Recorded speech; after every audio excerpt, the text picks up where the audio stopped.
Pessoal, boa tarde. Vamos começar aqui mais uma aula nossa. Carolina, você quer tirar as dúvidas? Vamos lá. Então, nós começamos. Carolina, qual que seria a dúvida dos exercícios? Então, fala número 2, tipo assim, não tá batendo, não tá dando nem 100%. Aí eu posso arredondar? Como é que é? Então, nós podemos arredondar, sim, o exercício, né? Até respondi quem me mandou lá pelo Talk, né? Pode ser 2 casas decimais. Então, Tá. tá? 0,67, 0,25, e no final usa aquele arredondamento típico, né? Que é 0,05, 0,5 para cima é uma coisa, 0,5 para baixo é outra, né? Então pode usar esse arredondamento aí sem problema nenhum. O mais importante é o entendimento do exercício e a sua forma de execução, ok? Tá ok, é só isso mesmo. Obrigada. Não, de nada. Qualquer dúvida que vocês tenham aí, gente, pode mandar, a gente vai estar tirando dúvidas aí em relação a qualquer processo, ok? Então vamos lá para a minha apresentação aqui, para a gente fechar. Semana Genética Quantitativa, valor fenotípico e as suas deduções, né, entendimentos. Está todo mundo enxergando? Acho que está, né? Então nós estamos aqui com a nossa apresentação. E nós chegamos na última aula, viemos até aqui, né, a questão da ação gênica aditiva.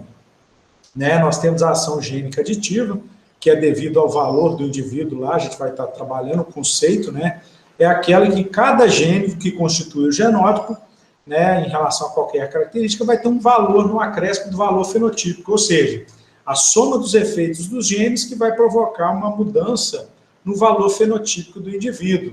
Tá? Então, isso é independente dos outros genes presentes, ok? Então, tem que ficar muito claro o que é ação gênica aditiva. Eu acho que até na última aula eu comentei, né, que você vê algumas empresas na área de melhoramento, genética aditiva, projeto genética aditiva, e por aí afora, é dentro desse conceito aí que nós vamos estar discutindo hoje. Esse aqui, gente, é um exemplo muito clássico, né, de genética aditiva, né, que é o quê? Nós temos aqui um rebanho na produção de leite, onde nós temos um valor fenotípico de 2.000 quilos, né, nos indivíduos homozigotos recessivos, e a presença do gene azão ou do bezão vai ter um aumento de 100 quilos de leite no fenótipo. Então, o que é a ação gênica aditiva? O nome já fala. Cada vez que eu tenho a presença do gene, eu vou ter uma adição na questão fenotípica da característica, né? Então, isso aí é importante para nós. Então, ó, só para vocês terem uma ideia, nessa geração, nesse exemplo aqui, ó, nós temos a P1, né, a geração parental, a inicial, o homozigoto dominante é 2.400, o homozigoto recessivo é 2.000. Fazendo o cruzamento, nós temos isso aqui, certo? E a média entre o homozigoto recessivo e o homozigoto dominante e o recessivo, né, nós temos aqui no meio a média do heterozigoto, 2.200. E aqui, ó, olha a linha que nós temos aqui, ó, certo? Então, a presença do gene azão ou bezão deu um incremento de 100 quilos em relação à característica existente. Então, aqui nesse caso aqui, ó, 2 azinho, bezão, bezinho. A presença do bezão aumentou 100 quilos, 2.100. Aqui, se tiver o azinho, bezão, bezão, aumentou 200 quilos. Cada presença do bezão soma mais 100 quilos. Então, é isso a ação gênica aditiva. A presença do gene, no caso desse exemplo, azão ou bezão, vai aumentar 100 quilos, independente da presença dos outros genes. E aí, fora a ação gênica aditiva, que nós falamos que a presença do gene soma, nós temos as chamadas ações gênicas não aditivas, né? Então, um exemplo clássico que a gente vai estudar é, por exemplo, a dominância. Né? A dominância, o que ela faz? É quando você, dependendo do tipo de dominância que você tem, né, ela começa a dificultar o nosso processo de tomada de decisão. Tá? Então, isso também é um outro fator importante. Então, o que é a dominância?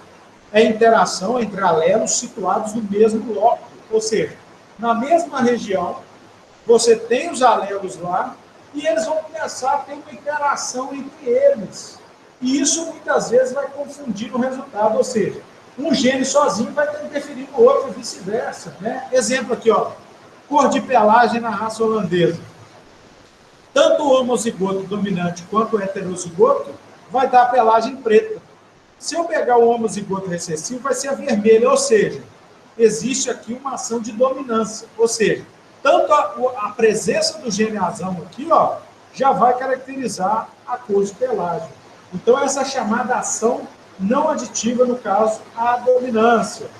Exemplo aqui, ó, modelo simplificado aqui, ó, produção de leite de azão, 2.000 quilos, e azinho, 1.000 quilos, ok?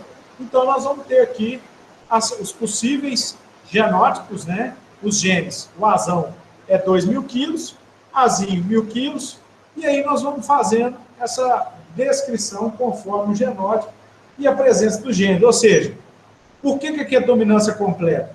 O valor do homozigoto dominante, eles produzem em média 2.000 quilos, e os heterozigotos também produzem 2.000 quilos. Ou seja, quando o valor fenotípico do azão é igual ao do azão-azinho, nós temos um caso de dominância completa. Tá? Isso aí é importante para nós. E outra ação não aditiva que nós temos, que vai interferir na nossa decisão, é a chamada epistasia, né? Quando nós temos a interação entre blocos diferentes. Né? Isso aqui é importante. E, às vezes, é uma mudança em uma letrinha na sequência que vai causar todo esse problema para nós. Exemplo aqui, ó, 2 genótipos, né? Ó, aqui, essa sequência número 1 deu 6, a sequência 2 deu 5. Quando substitui nessa mesma sequência 1, um alelo azinho por azão, aqui, ó, azinho por azão, nós vamos ter uma mudança para 10. E quando no segundo eu mudo o azinho para o azão, já é 3. Ou seja, no primeiro caso, nós tivemos a substituição de azinho por azão, gerando um incremento maior em relação à característica. Já no segundo caso, o valor fenotípico ele mudou de 3 para -2, ou seja, um se aumentou o valor fenotípico e outro eu tive uma redução no valor fenotípico da característica. Então, isso aí também é um fator importante para nós aí dentro desse processo, ok? E essa aqui, gente, é uma parte muito importante para nós, que o fenótipo é igual ao genótipo mais o ambiente. Isso aqui é clássico. E tem que lembrar o seguinte, quando nós estudamos erroramente genético, nós nunca conseguimos estimar o valor genotípico. Nós estimamos o valor genético. Isso tem que ficar muito claro para nós dentro desse processo, ok? Então, o básico aqui, ó, fenótipo é igual a genótipo mais ambiente, né? O ambiente vem da palavra em inglês aí, né? Então, nós temos esse primeiro ponto aí que é importante para nós, ok? Então, o valor fenotípico é igual a genótipo mais ambiente. E o valor fenotípico e o valor genotípico é o que a gente tenta separar, desmembrar as ações dos mesmos, tá? Então, isso aí é importante para nós, tá? Só um minutinho, gente, para eu fechar aqui a janela e começou a chover, gente. Isso faz parte das aulas.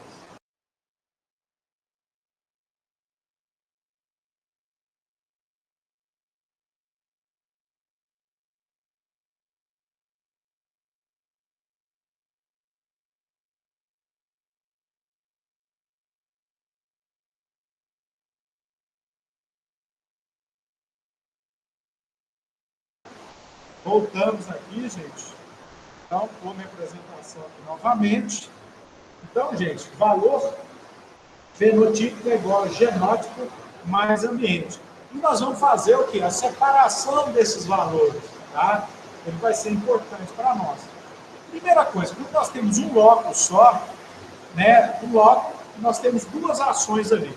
Nós temos o efeito aditivo do gene, mais o desvio de dominância. Ou seja, genes localizados no mesmo bloco que vão estar interferindo no outro. Então, o valor genético aditivo é a soma dos efeitos médios dos genes que ele carrega e o desvio da dominância vai ser em relação a essas propriedades que nós falamos, né? Essa relação entre os indivíduos aqui que a gente já discutiu aqui com os exemplos lá, principalmente da pelagem na raça holandesa. Então, gente, eu tive lá, fenótipo é igual a genótipo mais ambiente. Agora eu vou pegar o genótipo e vou desmembrar ele para o módulo. Então, o genótipo vai ser igual ao efeito dos genes, que é o valor genético aditivo, mais desvio de dominância, ok? Se eu colocar mais de um óculo, o fenótipo vai ser igual ao valor genético aditivo, efeito da dominância, efeito da pistasia e o efeito ambiental, ok? Então, a gente está fazendo o quê? Uma decomposição, e o que eu quero, no final das contas, é eu achar o valor genético do indivíduo para as características de interesse. Quais são essas características de interesse? Nós temos produção de leite, produção de carne, de ovos, e por aí afora, né? As chamadas características de interesse zootécnico. Okay? Então, está aí as divisões que nós temos em relação a isso. E para a gente entender um pouquinho mais, né, como é que funciona essa variação genética para o óculos com 2 alelos, nós vamos entender aqui como que funciona essas características, ok? Então, eu vou ter os genótipos aqui, tá? Então, os genótipos aí, lembrando que as letras são importantes para que a gente tenha o entendimento das características, certo? Então, o que nós vamos ter? Ó, o genótipo Bzinho, Bzinho, eu vou chamar de menos A o seu valor genotípico. Lembrando que o valor genotípico, ele inclui o valor genético aditivo, mais os desvios da dominância. O Bzão, Bzinho, eu vou chamar o valor genotípico atribuído de Dzinho, e o Bzão, Bzão, eu vou chamar de A, o valor genotípico atribuído. E aí, o que nós vamos fazer? Nós vamos começar a entender como são as relações. Pensa aqui, ó, o primeiro exemplo. Se o D é igual a 0, ele fala que não existe dominância. Por quê? O valor genotípico do heterozigoto é igual a metade do caminho dos valores do homozigoto. Então, se esse D é igual a 0, e aqui é mais 2 e aqui é menos 2, por exemplo, é como se fosse a metade do caminho. Ou seja, eu tenho um valor para o homozigoto dominante, tenho um valor no meio do caminho para o heterozigoto, e tenho um valor para o homozigoto recessivo. Então, entre o Bzão, Bzão, Bzão, Bzinho, meio do caminho, e Bzinho, Bzinho. Então, esse é o primeiro caso de ausência de dominância. No caso D igual a A, aqui, ó, o valor de D sendo o homozigoto dominante sendo igual ao heterozigoto, é o que nós chamamos de dominância completa. Um exemplo que eu citei é quando a pelagem da raça holandesa preta, o homozigoto Bzão, Bzão, por exemplo, é igual a Bzão, Bzinho, expressa o mesmo valor da característica. Então, isso é chamado de dominância completa. E quando o heterozigoto tem um valor maior de uma característica qualquer, né, o D maior que Azinho eu chamei aqui o valor do homozigoto dominante, nós chamamos isso de sobredominância. E aqui, para a gente descobrir o ponto médio ou metade do caminho, a gente pega o valor genotípico de A1 a 1, por exemplo, com o valor genotípico, ou seja, o valor do homozigoto dominante, que aqui eu chamei de A1 a 1, e o valor do homozigoto recessivo, divido por 2 e acho o ponto médio, que é o valor de D. Então, se A menos A e o D for ponto médio, nós temos um caso de ausência de dominância. Tá? Então, esse posicionamento do A, do D e do menos A, que é o valor genotípico do homozigoto dominante, aqui eu chamei de A1 a 1, do Dzinho, que é o heterozigoto, e o menos A, que é o homozigoto recessivo. Tá? Então, esse é o primeiro ponto que a gente levar, chama de ponto médio. Vamos dar um exemplo clássico aqui, para ficar mais fácil. Nós fizemos as escalas aqui desse gráfico, para ficar mais fácil para vocês. O valor genotípico atribuído aqui, A2 é menos A, lembrando que menos A é o homozigoto recessivo, 0 é a média, é o ponto médio, ok, que eu chamei aqui. Dzinho, aqui nesse exemplo, é o valor do heterozigoto, e A1 a 1 é o homozigoto dominante, que eu chamei de mais A. Olha só, se o A1 a 2 estivesse em cima do 0, nós teríamos ausência de sobredominância. Mas como ele está tendendo ao A1 a 1, nós temos um caso o quê? De dominância parcial para o gene A1. Ou seja, ele está para cá. Se eu tivesse com ele posicionado aqui, nós teríamos um exemplo de dominância parcial em relação ao gene A2. Então, essas relações, elas são importantes. Vamos dar um exemplo do livro do Faulkner, né, que é um livro muito interessante, que é uma, vamos dizer assim, uma grande referência na área de melhoramento animal, tá? Ele fez um exemplo com o gene anão em ratos. E ele fez o quê? Ele pesou, fez o cálculo do peso dos 3 genótipos que ele tinha há 6 semanas de idade. Ou seja, ele tinha o genótipo A1A1, que era 14 gramas de média, A1A2, que era 12 gramas, A2A2, que era 6, e fez o ponto médio. Então, o ponto médio é o quê? Y1, 14 mais 6 do Y3, dividido por 2, ok? A média vai dar 10, que é o ponto médio. Então, o ponto médio é o segredo para a gente descobrir qual é a relação existente aí entre os genótipos. Desse exemplo aí do Faulkner, em 1981. Então, o que a gente faz? Nós vamos calcular A, D e menos A. Então, aqui, ó, lembrando que o valor genotípico aqui, ó, vai ser 14 menos 10, que é um desvio, gente. Os valores, vocês vão ver muito que a gente usa muito, que é desvio em torno da média, né? Então, o valor de A1A1, o valor genotípico, é um desvio em torno de 10, que é o ponto médio. Se era 14 gramas para os genótipos A1 e a média é 10, o valor genotípico atribuído a A1A1 é 4. Do A1 A2 vai ser 12 gramas, que nós achamos, menos 10, dá 2 é igual a D. E A2A2, 6 menos 10, dá menos 4, menos A. Então, nós podemos fazer esse desenho aqui, que o valor de 6 é menos 4. Ó, aqui são os valores dos pesos, ó, certo? Ó, que nós vamos ter em relação a isso. Está até errado aqui, ó, gente. Ó, tá? Mas o que nós vamos ter? Na verdade, está certo. O que nós vamos ter aqui, ó, a média é 10. Se menos A é menos 4 da média, então nós vamos estar aqui, ó, 6. A2A2. D é 2 em torno da média, dá 12 gramas. E o A dá 4 para lá. Então, nós vamos ter 6, 12 e 14. Não é isso aqui, os valores, ó, 6, A2A2, 12 e 14.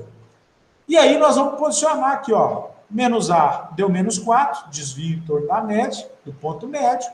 D deu 2 e o A deu 4. Então, a posição do heterozigoto, ela tende o A1A1, ou seja, nós temos a dominância parcial a favor do gene A1, D maior que 0. Ou seja, esse é um exemplo de dominância parcial. Então, a gente sempre vai calcular essas relações em função do ponto médio, ok? Essa aqui é a média genotípica da população. O termo já fala que é a soma dos produtos dos valores genotípicos versus as frequências. Lembra que nós já cansamos de calcular? Ó, a frequência do genoma Bzão, P ao quadrado, Bzinho, 2pq, Bzinho, Q ao quadrado. E o valor genotípico atribuído. Então, a média dos genótipos da população, a média é o todo, gente, vai ser a frequência vezes o genótipo. Então, ficou P ao quadrado vezes A, 2pq vezes D, e Q ao quadrado vezes menos A. E aqui é só a dedução da fórmula aí, para que vocês possam estar calculando, né, e resumindo. Então, é só ter o valor de PQ e calcular o valor de A, D e menos A, como nós já fizemos anteriormente, ok? Aqui é a média genotípica da população, que tem um exemplozinho depois, se vocês quiserem fazer, fiquem à vontade. E efeito médio do gene, também é importante, né, essa dedução aí do que é o efeito médio. Então, para simplificar, né, aqui eu não vou fazer a dedução nem nada, eu vou chamar os efeitos médios dos genes de alfa-1 e alfa-2. Então, por exemplo, o efeito médio do gene Bzão, alfa-1. O efeito médio do gene Bzinho, alfa-2. E aqui são as deduções que a gente faz, né, que eu não vou me prender aqui, para achar, né, os valores relacionados a isso. Então, o efeito médio de um gene, tem a fórmula aqui, alfa-1 e alfa-2, ele é em função das frequências dos gametas, tá? Depois eu posso fazer essa dedução para quem tiver curiosidade, mas aqui está as fórmulas de alfa-1 e alfa-2, tá? Que é o efeito médio do gene Bzão, alfa-1, e o efeito médio do gene Bzinho, alfa-2. Aqui um exemplo também. E aqui outra coisa importante é quando você substitui um gene para o outro. Então, por exemplo, se eu substituir Bzinho por Bzão, Então, a gente chama efeito médio da substituição de alfa. E se eu quero saber se eu substituir Bzinho por Bzão, vai ser alfa 1 menos alfa 2. Lembrando, gente, quando a gente trabalha com genética quantitativa, a gente usa as letras para representar uma situação,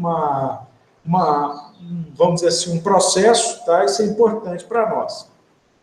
E aqui, ó, é o que nós queremos, que é o valor genético de um indivíduo. Então, aqui coloquei um texto grande, até para ajudar vocês depois aí em relação a isso.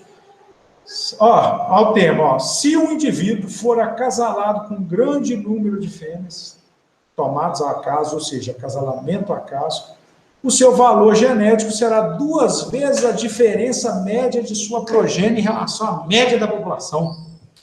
E a diferença deve ser multiplicada porque o pai fornece só metade dos genes e a outra metade vem das fêmeas. Resumindo, o valor genético do indivíduo, primeira coisa, é a soma dos efeitos médios dos genes. Ou seja, a minha expressão da minha característica é a soma de todos os genes que eu tenho dentro de mim, dentro do meu genótipo, certo? Só que o genótipo ele tem a parte genética e a parte dos desvios de dominância, considerando um loco. Quando são mais de um loco, nós vamos ter o efeito da epistasia. Então, esse também é um conceito importante para nós aqui. E outra coisa, lembrar, né? Valor genético, ele vem o quê? Ele vem do pai e da mãe. Ou seja, você recebe metade dos alelos do pai e metade dos alelos da fêmea. Então, o valor genético, por exemplo, o genótipo Bzão, vai ser a soma do efeito desses 2 genes, pensando aqui para facilitar o processo, né? 2 alfa 1. Valor do genótipo, né? Do valor genético do genótipo Bzinho. Alfa 1 mais alfa 2. Do Bzinho, alfa 2 mais alfa 2. Tá? Então, esses genótipos aí têm os valores genéticos atribuídos, ok? Valor genotípico é igual ao valor genético? Não. Valor genotípico é o valor genético mais desvio da dominância. Então, nunca nós vamos conseguir, nós sempre tentamos calcular o valor genético, isso é importante ficar claro. E os desvios da dominância que eu já falei. Então, se eu pegar o valor genotípico é igual a valor genético aditivo mais desvio da dominância, ou seja, se eu pego o genótipo e subtrai esse valor genético aditivo, o que sobra é os desvios da dominância. Tá? Eu não vou me atrelar a essas deduções aqui nesse momento. E aí nós vamos chegar na variância genética aditiva, que é nada mais que as frequências versus a soma dos efeitos dos genes. Ok? Então, o valor fenotípico é igual a valor genotípico mais valor ambiental. Aqui, ó, valor de variância. Variância genotípica é igual a variância aditiva mais variância dos desvios de dominância. E essa aí, gente, é a nossa decomposição final. Ou seja, a variância do fenótipo, característica nossa, por exemplo, sei lá, produção de ovos, ela vai ser igual a variância genética aditiva, ou seja, dos genes, da relação entre os genes em um mesmo loco, que é os chamados desvios da dominância, e o efeito ambiental. Isso é para um loco. Ou seja, para expressar o valor fenotípico, para um loco, nós temos essas ações aí que vocês podem ter. Em mais de um loco, Rafael, aí nós vamos ter o que atuando? O efeito da epistasia, ok? Então, a variância fenotípica, ela vai ser igual à variância aditiva, mais a variância dos desvios de dominância, que é a ação lá dentro de um loco, interferência lá dentro, mais a variância de epistasia, mais a variância ambiental. Então, esse é um ponto importante para nós, que eu queria que vocês tivessem hoje em relação a como é a decomposição do fenótipo. Ou seja, a característica fenotípica, ela tem N atuações. Tem a parte genética, que a gente fez uma decomposição rápida aqui hoje, e é muito difícil calcular. Por isso que nós temos que ter máximo de informações, usamos modelos matemáticos com mais robustez. Hoje nós temos a genética, a parte genômica, que tem sido uma grande parceira nesse processo aqui, né? Tanto é que quando nós vamos falar do melhoramento aplicado, nós vamos falar no caso não é valor genético, né? Muitas vezes a gente usa agora o termo de valor genômico, E lá a gente, para calcular o valor genético, a gente usa uma metodologia que usa matriz de parentesco, um banco de dados muito robusto em relação à produção, né, os dados fenotípicos, isso é importante para nós, e a genômica, né, a informação genômica, ou seja, sempre a gente está tentando melhorar os processos, atuando em relação a isso, então isso também tem sido um grande trabalho feito por nós aí em relação a isso. Prezados, alguma dúvida em relação a isso? Coloquei o livro lá também, que vai ser um grande norteador para vocês, as atividades estão lá, qualquer dúvida eu estou à disposição, tá bom? Um grande abraço e até a nossa próxima aula, ok? Lembrando, não deixem de fazer as atividades para a última hora, ok? Muito obrigado, boa semana a todos.